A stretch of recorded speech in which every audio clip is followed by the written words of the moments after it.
Palavra da Verdade, com Hernandes Dias Lopes. Abra sua Bíblia comigo, por gentileza, no Evangelho de Cristo, conforme o relato de Marcos, capítulo 4,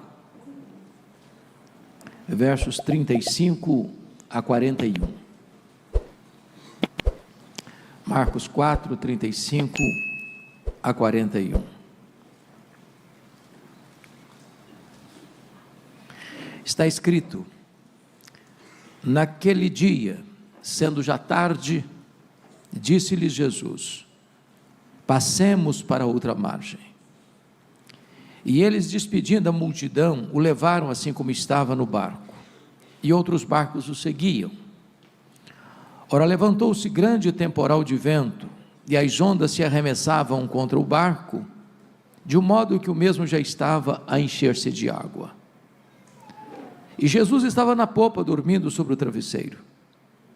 E eles o despertaram e lhe disseram: Mestre, não te importa que pereçamos? E ele, despertando, repreendeu o vento e disse ao mar: acalma-te, emudece. O vento se aquietou e fez-se grande bonança. Então lhes disse: por que sois assim tímidos? Como é que não tendes fé? E eles, possuídos de grande temor, diziam uns aos outros: quem é este, que até o vento e o mar lhe obedecem? Amém. Eu quero tratar do tema: não desanime, Jesus está no controle. E à guisa de introdução, eu quero fazer 4 declarações. A primeira delas é que as tempestades existem e elas são inevitáveis. É impossível viver sem correr riscos. Nós não estamos numa estufa, não estamos blindados, não estamos num jardim grinaldado de flores. Aqui pisamos desertos tórridos, aqui cruzamos estradas eivadas de espinhos, aqui navegamos por mares revoltos, aqui enfrentamos a carranca do mal, aqui sentimos o bafo do diabo na nossa nuca, aqui forças visíveis e invisíveis conspiram contra nós. Ninguém passa pela vida incólume, imune, livre das tempestades. Se você está passando por uma, você não é uma exceção da humanidade. A segunda palavra que eu quero trazer, a título de introdução, é que as tempestades são também imprevisíveis. Elas chegam de súbito, sem mandar aviso prévio, nos colhem de surpresa. Às vezes colocam a nossa vida de ponta cabeça. É um acidente grave, é uma doença súbita, é um divórcio doloroso, é um luto traumático, é uma traição do sócio da empresa, é uma decepção amorosa, é uma queda moral, é um problema que você nunca imaginou passar na vida, mas está passando. Talvez a geografia onde ocorreu esse episódio possa nos ajudar a entender esse ponto. Acho que todos vocês sabem que o chamado Mar da Galileia é um lago de águas doces, o maior reservatório de águas doces do Oriente Médio. Tem 21 quilômetros de comprimento por 14 quilômetros de largura. O chamado Mar da Galileia está a 220 metros abaixo do nível do mar Mediterrâneo. Ele é encurralado por montanhas, do lado oriental as montanhas de Golã, do lado ocidental as montanhas da Galileia. No extremo norte de Israel fica o Monte Hermon, o monte mais alto do país, cujo cimo sempre está coberto de gelo. Ali acontece um fenômeno: de vez em quando os ventos gelados descem dessa montanha, encurralado pelos ventos, bate na superfície do lago, sol a pino, começa uma tempestade de vento. É provável que tenha sido isso que ocorreu aqui. A trajetória que eles fariam não dá 1 hora de viagem. E Jesus entra no barco, já sendo tarde, e dá uma ordem: passemos para outra margem. Pega o travesseiro, vai dormir lá atrás, na polpa do barco, quando a tempestade os colhe de surpresa. É assim também na vida. Você sai de casa como qualquer outro dia para o trabalho, para levar um filho na escola, acontece um acidente. Você vai ao médico por exame de rotina e descobre que está com uma doença grave.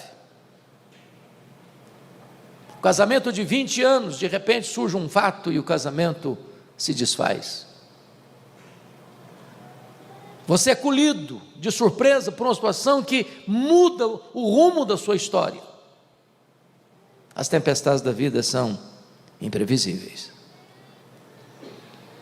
A terceira declaração que eu quero fazer é que as tempestades da vida são também inadministráveis, muitas vezes. É fato digno de destaque que boa parte daqueles discípulos que estavam no barco eram pescadores, tinham nascido ao redor daquele lago, tinham crescido ao redor daquele lago. Aquele lago era o território do trabalho deles, o ganha-pão deles. Eles conheciam cada palmo daquele lago. Certamente já tinham passado por outras tempestades e conseguido resolver o problema, mas agora não conseguem. Eles empregam todo o seu conhecimento e todo o seu expertise e toda a sua experiência, e o barco não obedece mais o controle deles. Está rodopiando no meio do mar, açoitado pela fúria das ondas revoltas. Eles não conseguem sanar o problema. Às vezes é assim na vida. Coisas outrora tão pequenas ou tão domésticas transformam-se num monstro e não sabemos mais lidar.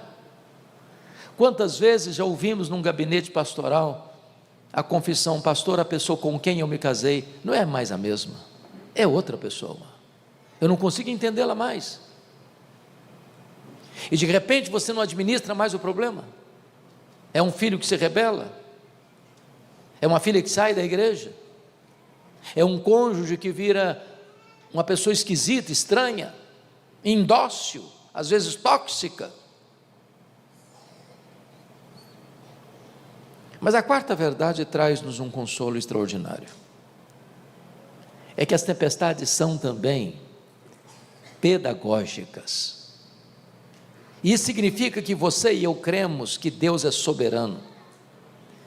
E quando você e eu afirmamos que Deus é soberano, nós estamos dizendo que nós não cremos em acaso, nós não cremos em sorte, nós não cremos em azar, nós não cremos em coincidência, nós não cremos em determinismo cego, nós não cremos em misticismo, nós não cremos em olho gordo, nós não cremos em macumba para crente.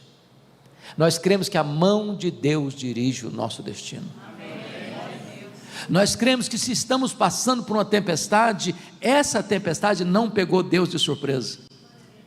Deus não está lá no céu esfregando as mãos, sem saber o que faz com esse mundo tão turbulento. As tempestades da vida não vêm para nos destruir, vêm para tonificar as musculaturas da nossa alma. Não vem para nos reprovar, vem para nos provar e para nos aprovar. As tempestades vêm não para nos afastar de Deus, mas para nos colocar mais perto de Deus. Bom, dito isso então, a título de introdução, vamos à análise do texto. O contexto dessa passagem é que Jesus passara todo aquele dia ensinando as parábolas do reino. Se você já deu aulas, palestras, durante um dia inteiro, ao final do dia você está exausto, cansado. E Jesus passara todo aquele dia ensinando as parábolas do reino. E diz o texto que já sendo tarde, ele entra no barco, dá o comando para atravessarem para o outro lado, pega um travesseiro, vai lá para a popa do barco, deita e dorme. Ele é perfeitamente homem, ele está cansado. É quando a tempestade surge, inesperadamente, repentinamente, surpreendentemente. E eu posso escutar Pedro falando para os seus colegas: vamos deixar o mestre descansar. Nós temos conhecimento, nós temos experiência, nós sabemos resolver o problema. E tentaram, e empregaram todos os seus esforços, mas todos foram baldados, inúteis. Usaram toda a sua experiência, todo o seu conhecimento, mas não conseguiam controlar a tempestade, nem sequer dar uma direção ao barco. E é nessa hora então, que baldados todos os esforços, acuados pelo medo, enxergando a carranca da morte, achando que o naufrágio era inevitável, recorrem a Jesus com uma pergunta em tom de censura no verso 38: Mestre, não te importa que pereçamos? E diz a Escritura que Jesus se desperta, repreende o vento, repreende o mar, diz: acalma, emudece.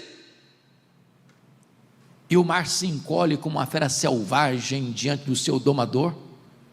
O vento escuta a voz do Criador, e então há uma grande bonança. E Jesus então dirige-se a eles com a segunda pergunta do texto, verso 40: por que sois assim tímidos? Como é que não tendes fé?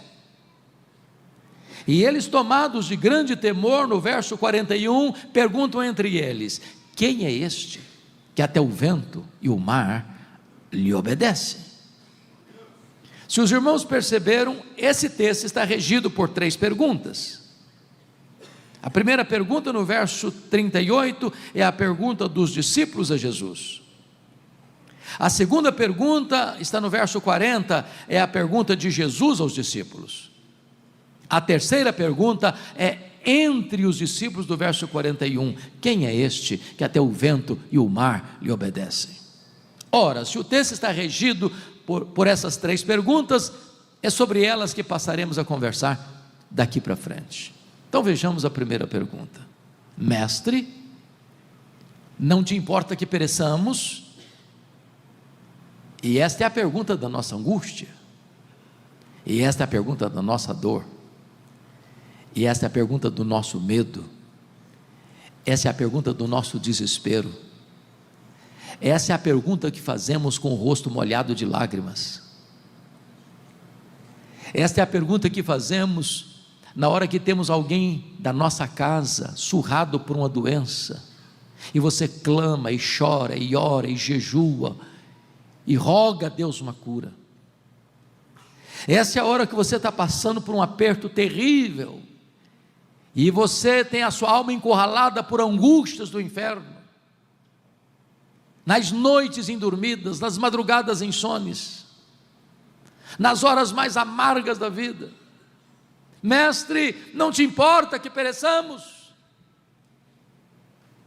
Em outras palavras, não vais fazer nada, não vais nos ajudar, não estás vendo o perigo que estamos passando, vais continuar dormindo, não vais te levantar para sair em nosso socorro. Esta é a nossa pergunta. A grande pergunta é: por que esses homens estão fazendo essa pergunta para Jesus em tom de censura? O que é que não está bem resolvido na cabeça deles? Em primeiro lugar, o que não está bem resolvido na cabeça deles é a expressa ordem de Jesus: passemos para outra margem, e a tempestade. Porque no conceito normal nosso, o que nós entendemos? Se eu estou fazendo o que Jesus me manda fazer, vai dar tudo certo, não vai ter tempestade, a viagem vai ser segura, vai ser um voo em céu de brigadeiro, vai ser uma navegação por águas esmaltadas. Então não é fácil para nós você entender que você é crente, você é fiel a Deus, você é um dizimista fiel, e está em cima de uma cama, lidando com câncer. Você é fiel a Deus e foi despedido do seu trabalho. Você é fiel a Deus e enfrenta um acidente. Você é fiel a Deus, está passando por um baita de um problema. Aqueles que nasceram num berço cristão se lembram daquele cântico infantil: com Cristo no barco tudo vai muito bem, vai muito bem, vai muito bem. Com Cristo no barco tudo vai muito bem. O problema é que Jesus está no barco e não está nada bem. Esse é o problema. Esse é o problema. Como é que eu entendo isso? Essa era a angústia deles. Mas o que é que não está bem resolvido na cabeça deles para fazer essa pergunta em tom de censura? Segundo lugar, era a dificuldade de conciliar a urgência da necessidade deles com a aparente demora de Jesus. O que Jesus estava fazendo no barco? Dormindo. Quem está dormindo não está agindo. E quando você está no epicentro de uma tempestade, 1 minuto parece uma eternidade. Tem hora que a aparente demora de Jesus nos aflige mais do que a tempestade. Tem hora que o silêncio de Deus grita mais alto nos ouvidos da nossa alma que o ruído mais barulhento das circunstâncias mais adversas. É quando você grita socorro, e a única voz que você escuta é o eco do seu desespero.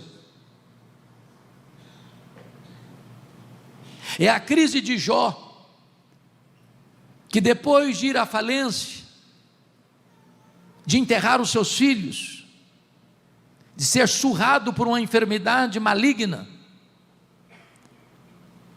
de receber um conselho desesperado da sua mulher, amaldiçoa a Deus e morre, de ser caluniado pelos seus amigos, ergue aos céus 16 vezes a mesma pergunta: por que, meu Deus? Por que, meu Deus? Por que a minha dor não cessa? Por que eu não morri no ventre da minha mãe? Por que eu não morri ao nascer? Por que o Senhor não me mata de uma vez? Ele levanta 34 queixas contra Deus, e a única resposta que ele escutou foi o gelado silêncio de Deus. É a crise da Marta, que tem um irmão doente em casa, e ela manda um recado teologicamente muito bem embasado para Jesus. Ela não diz para Jesus: larga tudo aí e corre para cá, fecha a tua agenda aí e venha porque eu tenho pressa. Não, ela só disse: está enfermo aquele a quem amas. Quem ama tem pressa em socorrer a pessoa amada. Vamos entender um ponto aqui.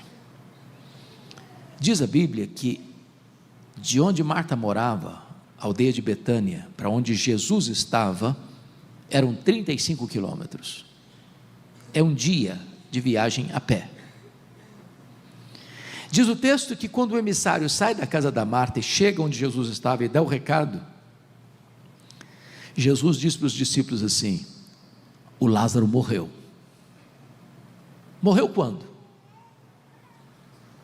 Morreu hoje, no mesmo dia que o emissário saiu da casa da Marta. Mas Jesus diz para os discípulos assim: essa enfermidade não é para a morte não, é para a glória de Deus. Agora pense comigo que o emissário volta para a casa da Marta para dar o recado. Você gastou um dia para ir, gastou outro dia para voltar. Quando ele chega lá e diz: ô Marta, Jesus mandou falar aí que essa enfermidade não é para a morte não, é para a glória de Deus, mas o Lázaro já está morto e sepultado. Olha o nó na cabeça da Marta. Aí Jesus fica mais 2 dias onde estava. Se o homem gastou um dia para ir, Jesus fica mais 2 dias, são 3 dias. No 4º dia Jesus vai. Quando ele chega lá, o Lázaro está sepultado há quanto tempo? 4 dias. Notem vocês que até os judeus que estavam na casa da Marta perguntam: mas por que ele não curou Jesus? Por que ele não curou Lázaro à distância? Ou por que ele não veio? Pelo menos para mostrar solidariedade. Por que ele só veio no quarto dia? Por que demorou tanto? Que quando ele chegou, a Marta estava tão aborrecida, que ela nem falou bom dia para Jesus, ela nem falou shalom para ele. Falou: se eu estivesse aqui, o meu irmão não teria morrido, o senhor chegou tarde demais, agora não adianta mais. Por que ele ficou até o quarto dia? Porque havia uma crença entre os rabinos, que um morto poderia ser ressuscitado pela ação humana, poder de Deus mediante ação humana até o terceiro dia, como Deus fizera no ministério de Elias e Eliseu. Mas a partir do quarto dia, na crença dos rabinos, nenhum homem poderia ser o instrumento desse milagre, só o próprio Deus em pessoa podia fazê-lo. Jesus espera até o quarto dia, para que a nação de Israel entendesse que ele não era apenas um grande homem entre os homens, ele era o próprio Deus entre os homens. Quando Jesus parece demorar, não é porque ele está longe, não é porque ele está indiferente, é porque ele está preparando algo maior e melhor para a nossa vida, porque não há Deus como o nosso que trabalha para aqueles que nele esperam. Então diz a Escritura, que Jesus se desperta, que Jesus se dirige ao vento e ao mar: sossega, acalma, aquieta. E o vento recolhe as suas recâmaras, o mar, completamente encolhido e amedrontado, escuta a voz do Criador e se acalma, porque a voz dele é poderosa. Ele dá uma ordem, e o que não existia passa a existir. Ele dá uma ordem, o sol para. Ele dá uma ordem, as estrelas aparecem. Ele dá uma ordem, o mar se acalma. Ele dá uma ordem, o vento cessa. Ele dá uma ordem, a enfermidade tem que ir embora. Ele dá uma ordem, os demônios têm que bater em retirada. Ele dá uma ordem, os anjos saem para obedecê-lo. Ele dá uma ordem, e esta ordem é dada aqui hoje. Essa voz ecoa aqui nesta noite. É a voz do Evangelho, é a voz da palavra de Deus. Mas agora vem a segunda pergunta do texto. Agora é Jesus quem pergunta para eles no verso 40 assim: por que sois assim tímidos? Como é que não tendes fé? Em outras palavras, por que vocês estão com medo? Bom, vamos entrar no túnel do tempo. Vamos recuar ao primeiro século. Vamos entrar dentro daquele barco. Está de noite, o barco é frágil, e ele está sendo sovado pela fúria das águas. O barco está rodopiando no meio do mar, está se enchendo d'água. A morte está mostrando a carranca para eles, e Jesus pergunta assim: vocês estão com medo por causa de quê? Como é que vocês não têm fé? Eu só fiz um cruzeiro grande na vida, já fiz vários cruzeiros pequenos. Grande foi uma vez só, foi um congresso a bordo, saiu do Santos e foi para as praias do interior do Rio. Eu prometi a mim mesmo nunca mais fazer outro cruzeiro na vida. Foi horroroso, meus irmãos, ondas de 5 metros, todo mundo naquele navio ficou nauseado, todo mundo. Você saía cambaleando para ir para o restaurante e voltava sem chegar lá, vomitando pelo corredor. Quando retornamos, a situação estava pior ainda. Não dá para você dizer: para que eu quero descer.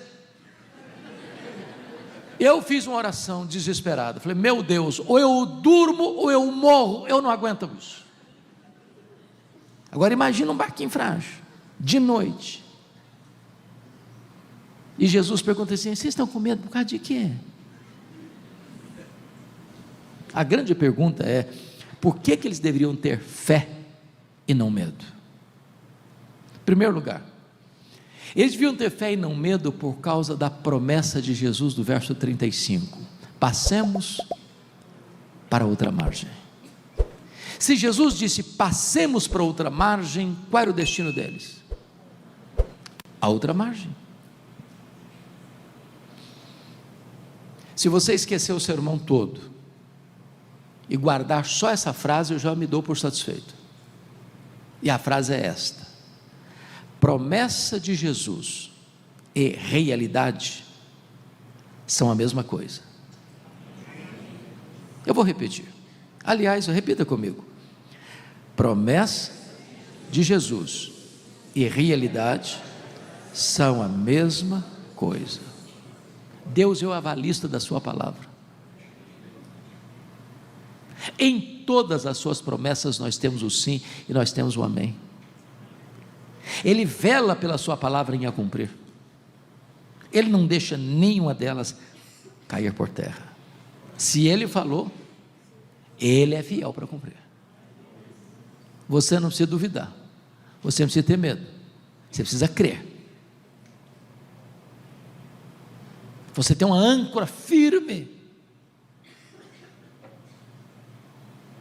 Crente enfrenta a tempestade, mas crente não enfrenta naufrágio. Aquele que começou a boa obra em você vai completá-la até o dia de Cristo Jesus. Ele vai segurar você com a sua mão direita, vai guiar você com o seu conselho eterno, até receber você na glória. Enquanto você caminhar, bondade e misericórdia vão seguir você todos os dias da sua vida. E você vai entrar na casa do Senhor e desfrutar da presença dEle para todo sempre. O seu destino não é um naufrágio, o seu destino é um porto seguro. Segundo lugar, por que eles deviam ter fé e não medo? Por causa da presença de Jesus. Jesus estava dentro daquele barco. Mas quem é Jesus? É o Criador do céu, é o Criador da terra, é o Criador do mar, é o Criador do vento, é o Senhor do universo, é aquele que controla as forças da natureza, é aquele que tem todo o poder e tem toda a autoridade nos céus e na terra. A criatura não é maior do que o Criador, a criatura não vence o Criador tem controle sobre a criatura. Aquele barco podia enfrentar uma terrível tempestade, mas com Jesus, aquele barco não podia afundar.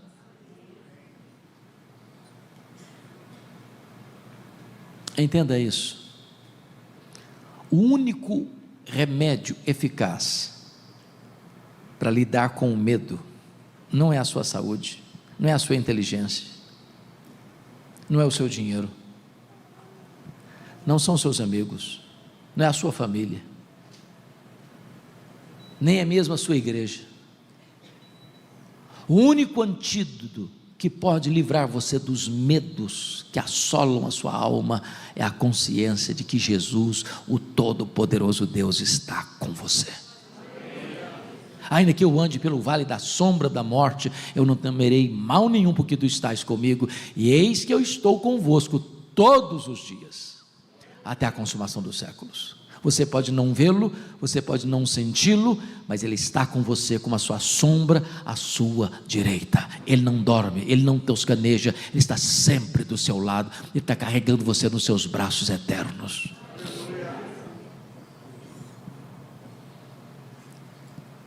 Terceiro lugar,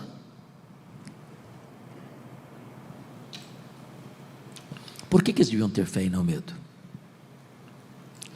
Por causa da paz de Jesus. A pergunta é: o que ele estava fazendo no barco mesmo?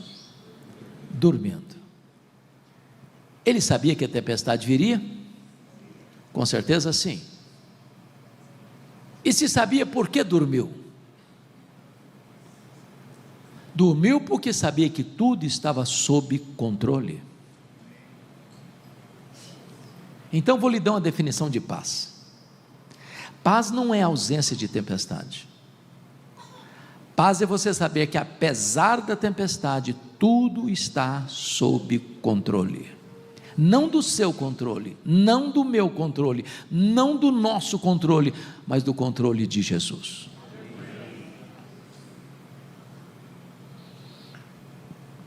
Não existe acaso.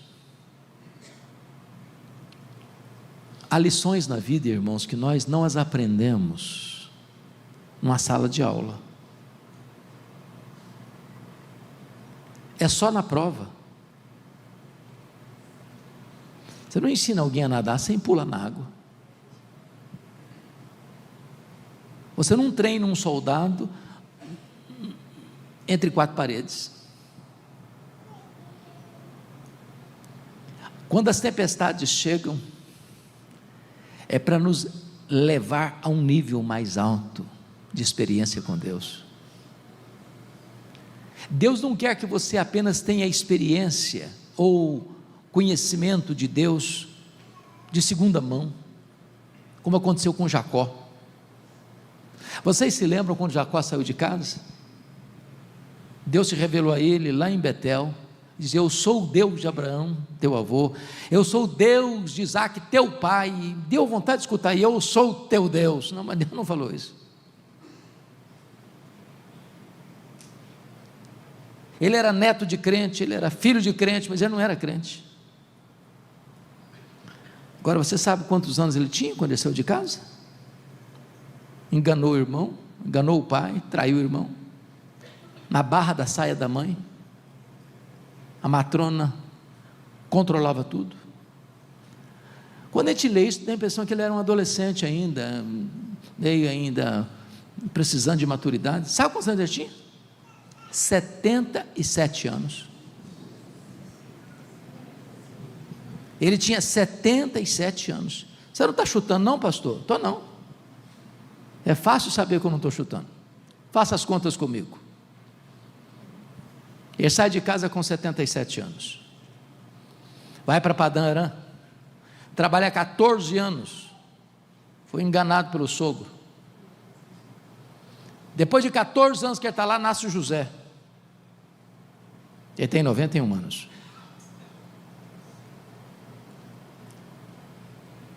Fica mais 6 anos servindo ao sogro, fica, portanto, 20 anos lá. Quantos anos ele volta? 97. O Jacó só vai ser convertido aos 97 anos de idade. O José tem 6. Quantos anos José tinha quando foi vendido para o Egito? 17 anos. Portanto, quantos anos tem Jacó? 108 anos. O José ficou no Egito 22 anos até levar para lá a sua família. Se o Jacó tinha 108, com mais 22, quantos anos ele tem? Quando vai para o Egito? 130. A Bíblia diz que ele desceu com 130 anos. Viveu 17 anos lá, morreu com 147. Mas o ponto que eu quero tratar é esse. Deus não quer que você seja conhecido apenas como neto de crente, filho de crente. Deus quer que você tenha a sua experiência. E às vezes a experiência vem numa tempestade, vem numa luta, vem numa prova, vem num vale. Então, paz não é ausência de tempestade. Paz é você saber que apesar da tempestade, tudo está sob controle, do controle de Jesus. Mas em quarto lugar, por que deviam ter fé e não medo? Primeiro, por causa da promessa. Segundo, por causa da presença. Terceiro, por causa da paz. Quarto, por causa do poder de Jesus.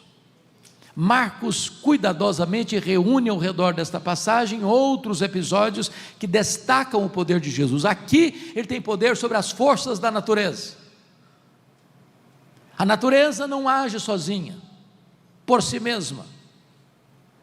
É só você ler o livro de Apocalipse e perceber lá que quando as trombetas tocam, atingem os céus, os astros, a terra, os mares, os rios, os homens. Muito daquilo que as pessoas atribuem apenas como um fenômeno da natureza, são ações e incursões de Deus na natureza. Mas diz a Bíblia que agora ele desembarca naquela noite, do lado oriental do lago. Nós chamamos a região de Decápolis. Decápolis é uma palavra grega, significa 10 cidades. A cidade ali da região era Gadara, era a região que nós chamamos hoje de as montanhas de Golã. É um despenhadeiro, está de noite, e tem ali um cemitério. E tudo que você não espera ver num cemitério de noite é gente viva. E lá tem um homem vivo, nu, violento, gritando de noite e de dia, possuído por uma legião de demônios, 6.000 demônios. Legião era a maior máquina de guerra do Império Romano, composto de 6.000 soldados. E Jesus faz uma viagem de noite, depois de uma tempestade, para dentro de um cemitério, para salvar e libertar um homem enjeitado da família, foragido da lei, algemas não conseguia prendê-lo mais, um pária humano, para dizer o seguinte para você e para mim: não tem lata de lixo no reino de Deus, não tem vida irrecuperável para Deus, não tem gente tão profundamente degradada e caída que Jesus não possa salvar, libertar, salvar e purificar e usar como missionário. Jesus vai para lá para mostrar para o mundo inteiro que Ele tem poder sobre a natureza e poder sobre os demônios. Ele manda no céu, Ele manda na terra, Ele manda no inferno. Quando Jesus retorna, em Marcos 5, ainda, para Cafarnaum, que era a sua cidade, quartel-general, tem uma multidão à espera dele, e no meio dessa multidão tem uma mulher anônima, e essa mulher anônima tem um problema crônico de saúde, uma hemorragia que não dá fim, e os médicos não conseguiram resolver o problema dela. E essa mulher pensa consigo: se eu apenas tocar na orla das vestes de Jesus, eu ficarei livre do meu mal. Sabe por que ela é anônima? Porque ela não podia estar ali, ela era cerimonialmente impura. Se ela encostasse em alguém, esse alguém ficava impuro. O que é maravilhoso é que o impuro toca o puro, e em vez do puro ficar impuro, o puro purifica o impuro. E quando ela toca na orla de Jesus, a hemorragia é estancada na hora. Sabe por quê? Porque Jesus tem poder sobre a natureza, Ele tem poder sobre os demônios, e Ele tem poder sobre as enfermidades. A última palavra não é da ciência, a última palavra não é da medicina, a última palavra é do Senhor Jesus. Se Ele quiser, tem jeito.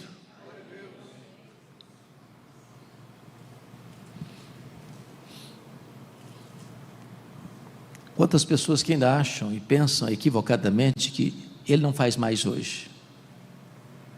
O tempo dos milagres ficou no passado. Nós não cremos num Deus apenas da história, que fez. Nós cremos num único Deus vivo e verdadeiro, que é o mesmo hoje, ontem, para sempre o mesmo. Ele tem o mesmo poder. Ele faz tudo quanto Ele quer para o louvor da sua glória, e ninguém pode impedir a sua mão de fazê-lo. Eu estava, pastor Edinaldo, há algum tempo, lá em Vitória, há alguns anos, já muitos anos, fui fazer uma visita no hospital.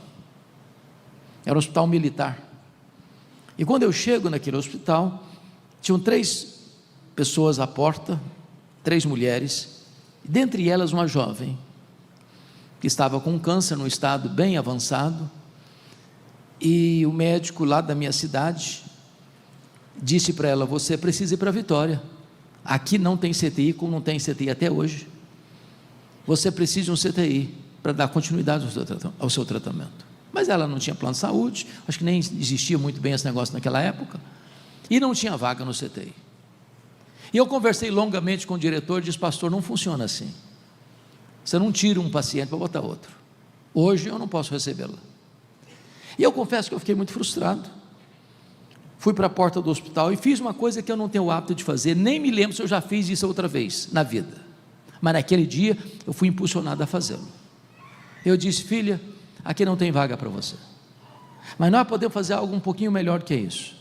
Nós podemos pedir para Jesus curar você. E ali na porta do hospital eu impus as mãos sobre ela, pedi para Jesus a curar. Quando eu termino de orar, aproxima-se um rapaz e diz: eu conheço você, você tem um primo que é médico na outra cidade do estado, e lá tem CTI.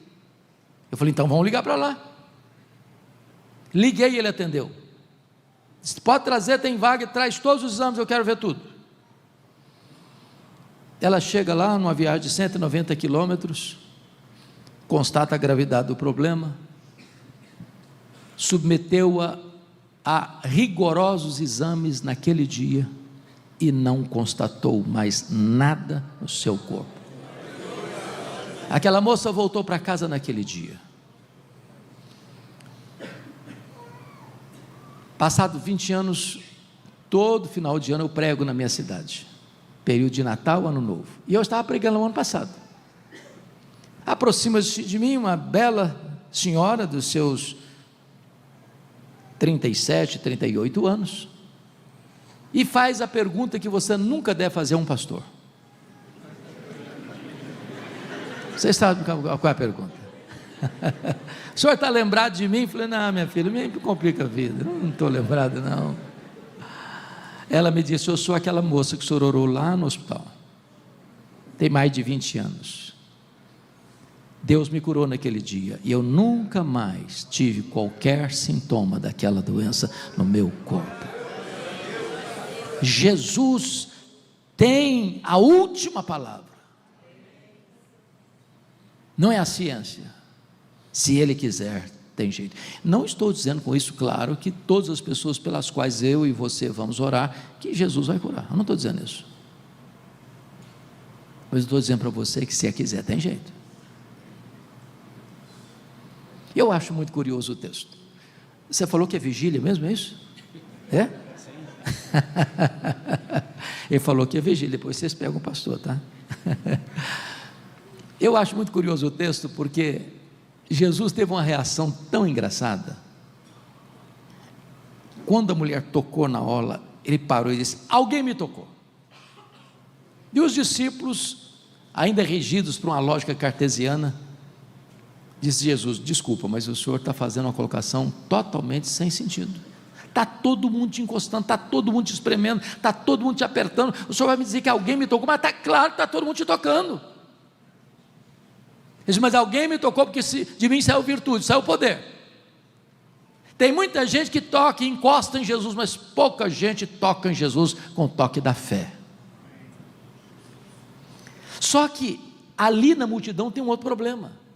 Tem um pai muito aflito, e o camarada é o homem mais conhecido da cidade, é o Jairo, é o senhor Jairo, ele é o chefe da sinagoga, e ele tem uma filhinha de 12 anos que está morrendo, e é filha única. O problema é que na sinagoga dele, sábados anteriores, teve um baita de um problema lá. Jesus estava lá, na sinagoga, que ele era o chefe, e tinha um homem com a mão mirrada, e Jesus disse para o homem, levanta aí, agora vem para o meio, agora estenda a mão, e o homem ficou curado. Era um sábado, e as autoridades judaicas se juntaram com os herodianos, arqui-inimigo deles, para matarem Jesus. Quando Jairo vai a Jesus, ele sabe que vai incorrer na oposição dos líderes religiosos da sua religião, da sua cidade, mas ele tem um problema que precisa ser resolvido.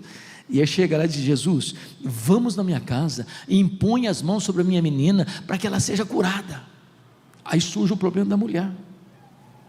Aí Jesus para conversar com a mulher, para tratar da mulher, e eu fico me colocando no lugar do Jairo, meu Deus, ô Jesus, vamos logo, o Senhor já resolveu o problema dessa mulher, eu tenho pressa, eu não posso demorar, Jesus, larga aí, vamos embora, e Jesus cuidando da mulher, e vamos embora, Jesus, até que chega alguém e falou, Jairo, não incomoda mais o mestre, não, a sua filha acabou de morrer. O mundo desabou na cabeça dele, e Jesus olhou para ele e disse, não tenha medo não temas, crê somente. Quando Jesus chega naquela casa, estava lá o coral da morte, entrou o solo da ressurreição,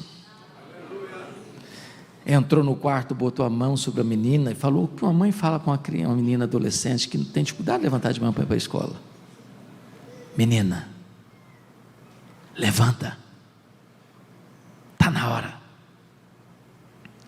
A morte soltou os tentáculos da menina, e ela ressuscitou, porque Jesus tem poder sobre a natureza, Ele tem poder sobre os demônios, Ele tem poder sobre a enfermidade, Ele tem poder sobre a morte.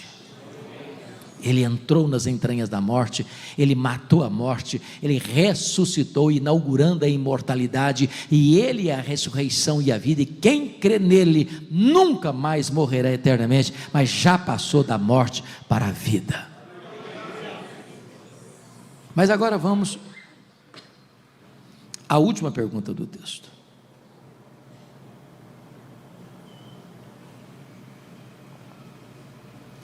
Notem comigo o verso 41, que agora não é mais a pergunta dos discípulos a Jesus, nem de Jesus aos discípulos, agora é a pergunta entre os discípulos, e a pergunta deles é uma pergunta cheia de admiração e temor: quem é este, que até o vento e o mar lhe obedecem? Que pergunta emblemática. E nesta noite nós poderíamos responder esta pergunta afirmando: este é aquele que com o Pai e o Espírito Santo, lá nos refolhos da eternidade, antes da criação do mundo, no conselho intratrinitariano, traçou um plano perfeito, eterno, e que não pode ser frustrado, incluindo você, a mim, a nós. Quem é este? Este é o Criador do universo. Todas as coisas foram feitas por intermédio dele, e sem ele nada do que foi feito se fez. Quem é este? Este é aquele que sustenta todas as coisas pela palavra do seu poder. Este é a semente da mulher que nasceu para esmagar a cabeça da serpente. Esse é o descendente de Abraão, em quem todas as famílias da terra são abençoadas. Quem é este? Este é aquele que é representado pela coluna de nuvem e pela coluna de fogo que guiou o povo no deserto. Este é aquele que é representado pelo maná que caía do céu e pela água que brotava da rocha. Este é o Cordeiro da Páscoa, cujo sangue vertido, colocado no batente das portas, libertou da morte os primogênitos de Israel no Egito. Este é aquele que é representado pelo tabernáculo, este é aquele que é representado pela arca da aliança, este é aquele que é representado pelo templo, este é aquele que é representado pelas festas e pelos sacrifícios, este é aquele que é representado pelo sábado. Tudo era sombra dele, ele a realidade. Quem é este? Este é o maravilhoso conselheiro, este é o Deus forte, este é o Pai da eternidade, este é o príncipe da paz, este é o sol da justiça, este é a brilhante estrela da manhã, este é o Messias prometido, este é o amado de todas as nações, este é o Salvador do mundo. Quem é este? Este é o Verbo que se fez carne e habitou entre nós, cheio de graça e de verdade. Este é o Cordeiro de Deus que tira o pecado do mundo. Este é o Cordeiro que foi morto, mas está vivo pelos séculos dos séculos. Este é o cabeça da igreja, este é o dono da igreja, este é o fundamento da igreja, este é o edificador da igreja, este é o protetor da igreja. Quem é este? Este é aquele que andou por toda parte fazendo o bem, libertando os oprimidos do diabo. Os cegos viram, os surdos ouviram, os mudos falaram, os coxos andaram, os mortos ressuscitaram. Quem é este? Este é o grande eu sou, este é o pão da vida, este é a luz do mundo, este é a porta das ovelhas, este é o bom pastor, este é a ressurreição e a vida, este é o caminho, a verdade e a vida, este é a videira verdadeira. Quem é este? Este é a nossa justiça, este é a nossa paz, este é a nossa alegria, este é a nossa herança, este é a razão da nossa vida, este é o amado do nosso coração, este é o Rei dos reis, este é o Senhor dos senhores. Quem é este? Este é aquele que, sendo Deus, não julgou como usurpação o ser igual a Deus, antes a si mesmo se esvaziou, assumindo a forma de servo, humilhando-se até a morte e morte de cruz, pelo que o Pai o exaltou sobremaneira, ele deu o nome que está acima de todo nome, para que ao nome de Jesus se dobre todo o joelho, nos céus, na terra e debaixo da terra, e toda língua confesse que Jesus Cristo é o Senhor, para a glória de Deus Pai. Quem é este? Este é o princípio, este é o fim, este é o alfa, este é o ômega, este é aquele que por amor de nós sangrou, chorou no Getsemane, este é aquele que por amor de nós foi cuspido e esbordoado no sinédrio judaico, este é aquele que por amor de nós foi espancado e vilipendiado no pretório romano, este é aquele que por amor de nós carregou o lenho maldito pelas ruas apinhadas de Jerusalém, sob os apupos e vaias de uma multidão ensandecida. Este é aquele que foi pregado naquele lenho, suspenso entre a terra e os céus, mas transforma aquele patíbulo de horror num palco para a glória de Deus e num instrumento para a nossa salvação. Quem é este? Este é aquele que morreu pelos nossos pecados, este é aquele que foi sepultado, mas ressuscitou segundo as Escrituras, para nossa justificação. Este é aquele que voltou para o céu, este é aquele que derramou o Espírito Santo sobre a igreja, este é aquele que está sentado à direita da majestade, este é aquele que está entronizado acima dos querubins, este é o soberano Senhor dos céus e da terra, este é o que comanda os destinos da história, este é o Senhor das nações, este é o que dirige a igreja. Quem é este? Este é o noivo amado da igreja, que vai voltar pessoalmente, visivelmente, audivelmente, repentinamente, inesperadamente, gloriosamente, para buscar a sua noiva. Quem é este? Este é o juiz de vivos e de mortos, que vai dizer ao seu amado povo, remido pelo seu sangue: vinde, vinde, benditos de meu Pai, entrem na posse do reino que vos está preparado desde a fundação do mundo. Quem é este? Este é aquele em quem vamos nos deleitar para sempre e sempre e sempre, sem lágrima, sem dor, sem luto, com corpos glorificados, semelhante ao corpo da sua glória, e com ele reinaremos, e com ele viveremos, e nele nos deleitaremos para todo o sempre e sempre e sempre. Quem é este? Este é o amado da nossa alma, este é a razão da nossa vida, este é aquele que está dizendo para você nesta noite: você não precisa ter medo, você precisa ter fé, porque tudo está sob controle.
25 gradi a febbraio, c'è chi dice giorno perfetto per andare al mare, ma noi ci abbiamo un'altra idea, ce ne stiamo a casa. Alle 8:15 parte la spedizione, da San Vito dei Normanni direzione San Michele. Un uomo con la coppola grida è tutto chiuso, oggi non si lavora. Che confusione, siamo in 20. Che confusione, voglio la parmigiana. Dove il vino? Che confusione, a chi tocca apparecchiare. Non ci sono più forchette, non ci sono più piatti, non c'è più spazio nel frigorifero, non ci sono più sedie, non ci sono più bicchieri. Non ci sono più coltelli, non ci sono più cucchiai, non c'è più spazio nel frigorifero, non ci sono più sedie, non ci sono più bicchieri. Che confusione, siamo in 20. Che confusione, voglio la parmigiana. Dove il vino? Che confusione, a chi tocca apparecchiare.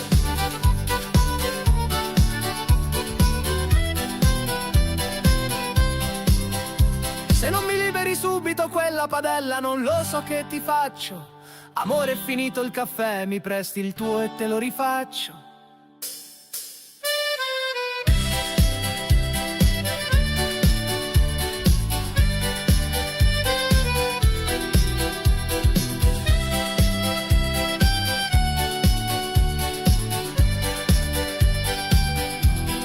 Che confusione,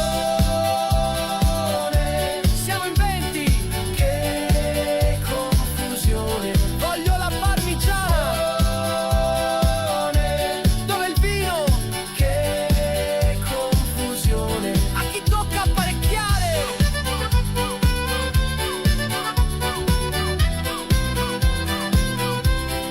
Che confusione.